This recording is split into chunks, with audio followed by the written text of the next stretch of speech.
د سولې د خبرو لپاره د ځای ټاکل د مذاکراتي ټیمونو کار دی. وروسته له هغه چې د ولسمشر اشرف غني په شمول د حکومت یو شمېر لوړپوړو چارواکو وړاندیزونه وکړل چې د سولې خبرې د افغانستان په داخل کې ترسره شي، د طالبانو ویان ذبیح الله مجاهد پښتو پریس ته ویل چې د دوی هیله هم دا ده چې مذاکرات په داخل د هیواد کې وای، خو دا د هیواد فضا لا هم د اشغالګرو او د دوی د داخلي ملاتړو په لاس کې ده او موږ او د دوی په منځ کې د باور تر دغه حد نه یو رسېدلی. نوموړی وایي اول خو افغانستان کې موږ هم غواړو چې مذاکرات هلته وای او هلته د هر څه پرېکړې تصامیم نیول کېدی، ولې اوس چې د افغانستان فضا زموږ په لاس کې نه ده، لا هم د اشغالګرو ځواکونو په لاس کې ده او سره د کابل ادارې په لاس کې موږ کنټرول نه پرې لرو، نشو کولی هلته خپلو مشرانو جای ښکاره کړو د بحث لپاره.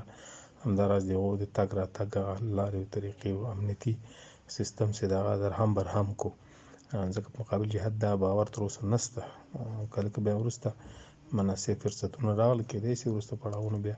تصمیم ونیول شي مناسب ځای کې مذاکرات وشي، خو په هر صورت دغه تصمیم چې نیسي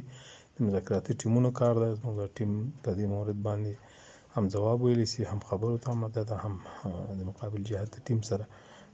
په تماس کې، نو کله چې ټیمونو فیصله وکړه هغسې به کېږي. او دې موضوع نه تبلیغاتي او د پروپاګند په خاطر استفاده شي، د دې په خاطر ده چې دغه پروسه وځنډول شي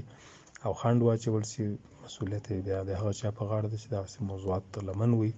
مهم دي خبرو جای نه ده، مهم د خبرو نتیجه او د خبرو توافقاتو په خبره کې یو تفاهم ته رسېدل دي. نو د تفاهماتو په وړاندې باید دوی خنډ نه شي. خو ځینې سیاسي شنونکي تشویش لري چې هسې نه د اشرف غني لخوا د مذاکراتو لپاره د نوي ځای د ټاکلو په سر خبرو کې ځنډ رامنځته نه شي چې د جګړې د اوږدېدا سبب وګرځي.